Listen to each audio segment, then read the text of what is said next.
right, so I just saw Skinamarink, and I really wanted to get down my thoughts on it and share it with you. This micro-budget indie film is generating a lot of revenue, a lot of excitement, so I figure a lot of people want to know if they want to see it or not, so I'm going to throw my 2 cents in. As a Canadian, it's always great to see an independent filmmaker achieve massive success, especially in a non-film market like Alberta.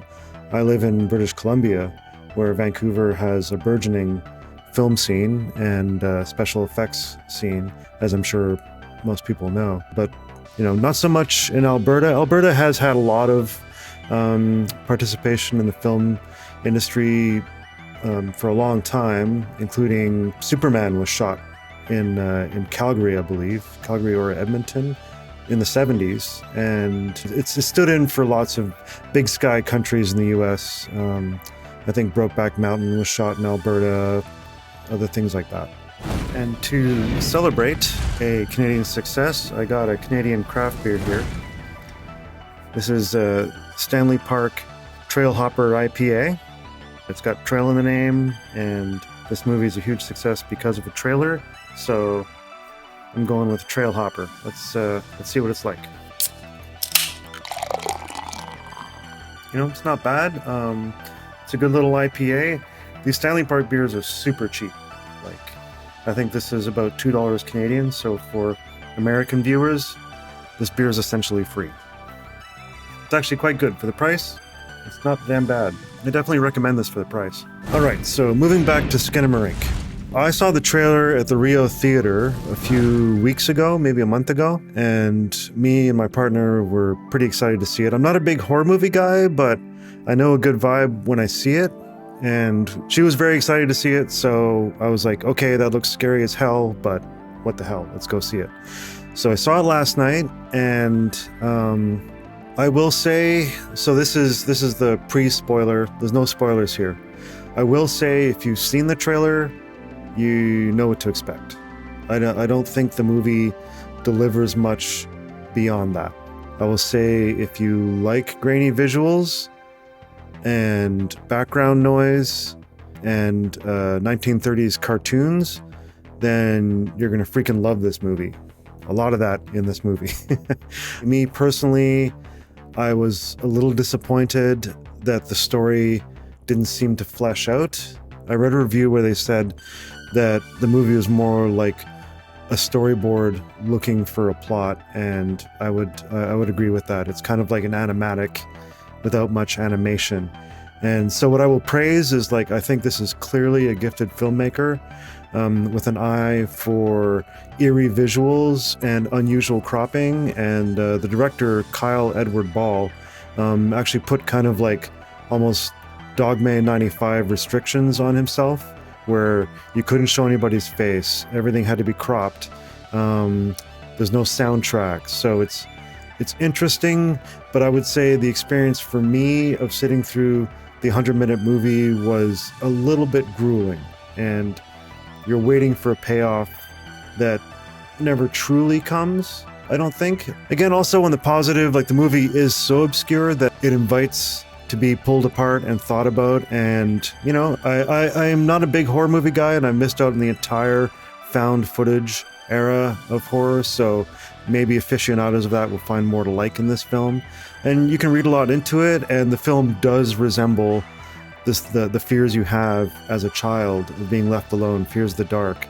There's a lot of that in here. There's a lot of promise here, especially for something made for $15,000 and that's already raking in $1.5 million. Yeah, I think there's a lot of promise here. I look forward to what the director has to offer in the future. For me, it's a pass. If you don't have patience for movies without much substance, I don't even want to say that because, I love David Lynch. And one of the great things about David Lynch is how he will force your eye on something and use just background noise to freak you out. And this movie definitely has a lot of elements of that. But there just isn't much plot or character or ideas to latch onto. It's mostly just cool visuals. I don't know. Is there a spoiler to this movie? I don't know if I've said too much or too little. It's kind of hard to say because, like I said, there is no real plot to this.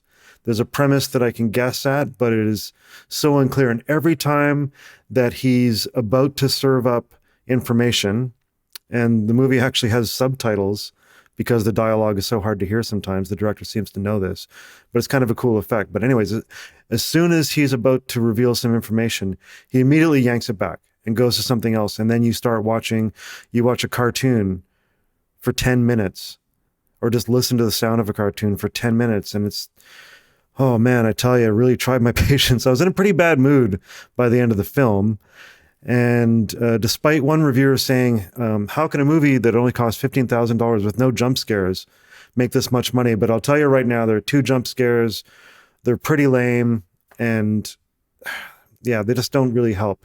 It doesn't help that I had just seen The Shining the week before at the same theater with a new restoration. And, talk about a movie that the movie's like almost 3 hours long and has long stretches with no dialogue where you're just watching somebody go through halls, but everything leads up to something. There are characters, there's a story, there's the themes of the writer losing their artistic inspiration.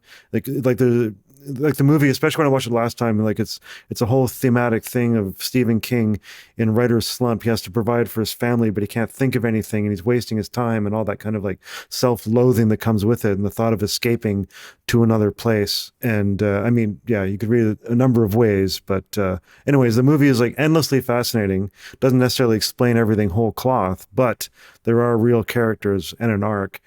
And you understand essentially what's happening. Whereas this movie, it's just images. In many ways, it resembles an art installation more than a film. And I wasn't surprised to find out that the director has already had some success on YouTube by channeling people's nightmares on Reddit into online films.